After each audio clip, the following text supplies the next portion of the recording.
With a historic 5-game series between Caitlin Clark and Angel Ree in Indianapolis hosting the WNBA All-Star Game for the first time this season, the Indiana Fever's 2025 schedule has just been released and is already igniting conversations throughout the WNBA.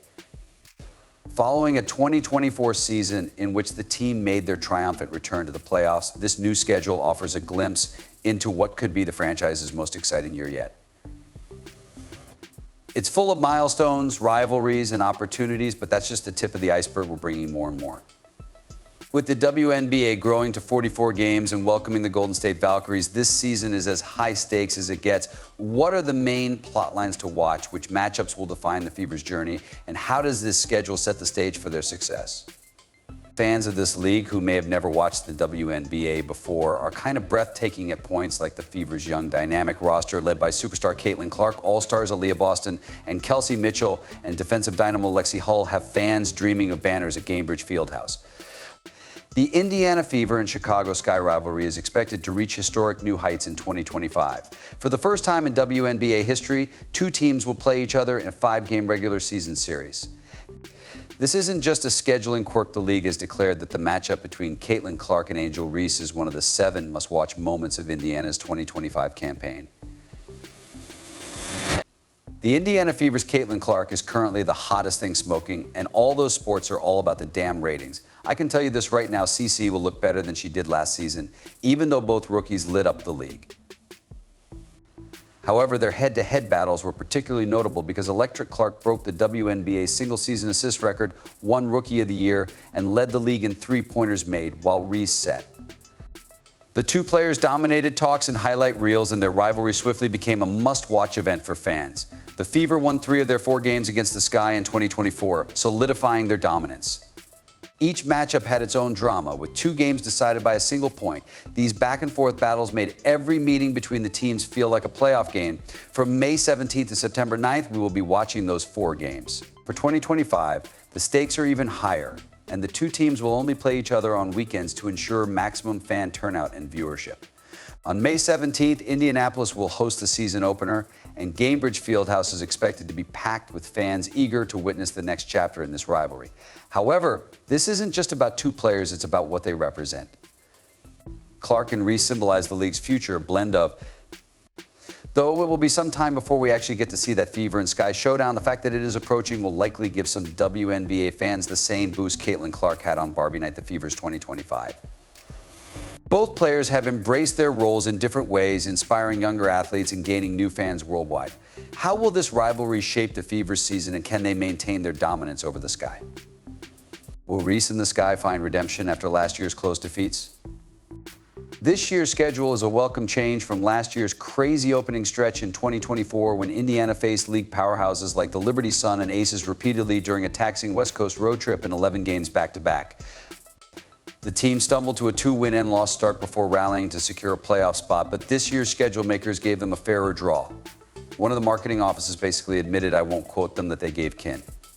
Since they didn't think she would be good, they gave her the gauntlet schedule so that she would be destroyed in 10 games, and people would start watching the other players to see if she screwed Caitlin more than anyone else. Indiana starts the season with a much better schedule because the first 11 games are spread out over a whole month, giving the team more time to rest, recover, and prepare. 4 of those games are away games against Eastern Conference opponents, which means less travel and less fatigue, and even better, they won't play any Western Conference teams during this stretch. With 2 games each against the Liberty and the Sun, the Fever's first month still features tough opponents. However, these games will all be played at Gainbridge Fieldhouse, where Indiana has proven they can compete with elite teams.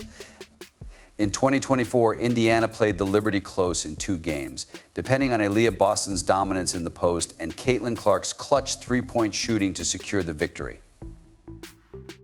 The atmosphere is electric here, with some fans traveling nearly 9,000 miles to attend. As for the Sun, head coach Stephanie White's familiarity with her former team could give the Fever a strategic edge in these crucial matchups. I will always embrace it, and I don't think any of us will ever take it for granted. This manageable start isn't just a scheduling quirk, it's an opportunity. A strong opening record could establish Indiana as a serious contender and give them a buffer heading into the more important games. If you've watched this far and are enjoying the video, please remember to like, subscribe, and turn on all notifications. We understand that watching this video takes up some of your time, and we appreciate it. Now let's get back to the action. Indiana's ability to capitalize on this advantage could determine how well they weather the tougher parts of the season. Will Clark, Boston, and Mitchell lead the way to a dominant start, or will early season inconsistency derail their momentum?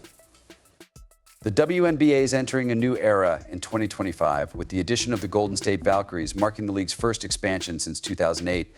The Valkyries will begin forming their inaugural roster through the expansion draft, where they will select players left unprotected by the other 12 teams. Each team can shield up to 6 players, leaving the rest of their roster vulnerable to poaching for Indiana. This means a delicate balancing act. The final 2 spots on Indiana's rumored protected list have generated a great deal of discussion among fans and analysts. While Boston's Kelsey Mitchell and Lexi Hull are obvious choices for protection, the inclusion of 2 players, Melissa Smith and Tammy Fagley, has drawn criticism. Smith's athleticism and potential make her a valuable asset, but questions about her consistency on the court and off-court distractions have fueled controversy. Fagley, on the other hand, offers veteran stability but lacks the long-term potential of younger players like Grace Burr, whose exclusion has. However, there are screenshots for the league that show the addition of the Valkyries signals its growing influence with new teams in the pipeline for Toronto and Portland by 2026. The WNBA is moving into uncharted territory, increasing competition and fan engagement.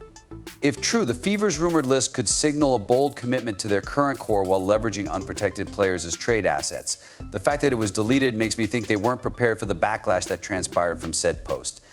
Bring a huge market to the league, increasing the stakes for teams like Indiana to keep their competitive edge. However, the draft is only the beginning of a season full of opportunities and challenges. Next, we'll focus on one of the WNBA's most exciting innovations, the Commissioner Cup. Now that the bag is secured, it's going straight into my savings, see investing that nothing exciting. Yes, she has a whole baby. We have bills to pay, daycare to pay for 30 bands, and some players have stated they have never had 30 bands. The Commissioner's Cup, the NBA's midseason tournament, is back in 2025, and this year could be a turning point for the Indiana Fever. Since its inception in 2021, the Cup has developed into a high-stakes proving ground for teams hoping to demonstrate their playoff potential. The format is simple. All games played during a 2E window in early June count toward the Commissioner Cup standings. Each team plays every conference rival once during this stretch, and the top team from each. In the past, Indiana hasn't played a big role in the Commissioner's Cup, but 2025 might be different because the Fever's young roster, led by Caitlin Clark and Aaliyah Boston, has developed into a cohesive team that can compete with the league's elite. The Cup gives them an opportunity to make an impression against elite teams like the Liberty and Sun while demonstrating that they belong in the championship. This year, the conference will advance to the championship game. The answer is in their ability to translate potential into performance, setting the tone for the remainder of the season. With the WNBA All-Star Weekend coming to Indianapolis, the momentum of the Fever could propel them to even greater heights. We're going to bring all of the greatest WNBA players here next year for the WNBA All-Star Game at Gainbridge Fieldhouse in July 2025, Indianapolis. Oh, that was pretty the foul.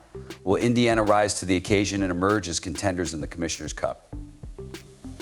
Will become the center of women's basketball as the WNBA All-Star Game makes its debut at Gainbridge Fieldhouse. This eagerly awaited event is a major turning point for the league and the city, solidifying its status as a basketball powerhouse. Fans from all over the nation will swarm the Circle City to witness the league's best players display their skills. Now let's look at the starting lineup for the WNBA All-Stars. This rookie guard can shoot it from anywhere, leading all rookies in. It's not just a celebration of talent, it's a spotlight on the Indiana Fever's transformation into one of the league's most exciting teams. Caitlin Clark, Aaliyah Boston, and Kelsey Mitchell are expected to represent Indiana, and the team led in fan voting for All-Star Caitlin Clark-Clarking. The All-Star festivities start on July 18th with the three-point contest and skills competition, followed by the main event on July 19th. This isn't the first time Indianapolis has hosted marquee basketball events. Beyond the on-court action, the WNBA event promises to build on the city's successful hosting of the NBA All-Star Weekend earlier in 2024, which received praise for its organization and fan engagement. The event will include youth basketball clinics, community outreach programs, and opportunities to grow the game at the grassroots level for Indiana. This weekend is more than just a game, it's an opportunity to solidify their role as ambassadors for the WNBA's next chapter. With the All-Star Weekend set to bring the Fever and their city national attention, the question still stands, can Indiana maintain this momentum into the playoff push? Let's examine the road ahead as the Fever navigates a difficult backloaded schedule. I appreciate the new fans and what they brought to our group and to the city of Indianapolis. They have sold out every game this season, save 3, embracing opportunities to play in front of large crowds behind the back again. The 2025 schedule for the Fever is a tale of 2 halves, a home-heavy opening stretch followed by a demanding road-heavy conclusion. This unequal distribution presents opportunities and challenges for Indiana as they look to build on their playoff success from the previous season.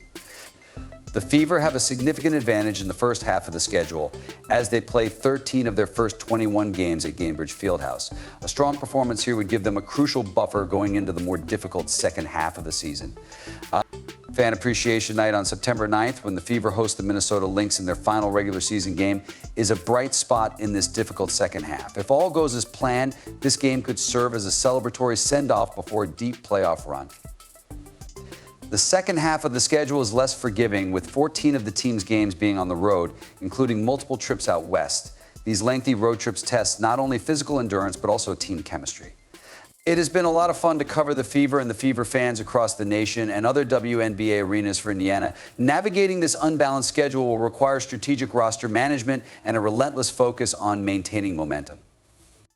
Can the Fever capitalize on their home CT advantage early and survive a grueling road ahead? The answer lies in their resilience and adaptability, expected to be packed with fans cheering on their team.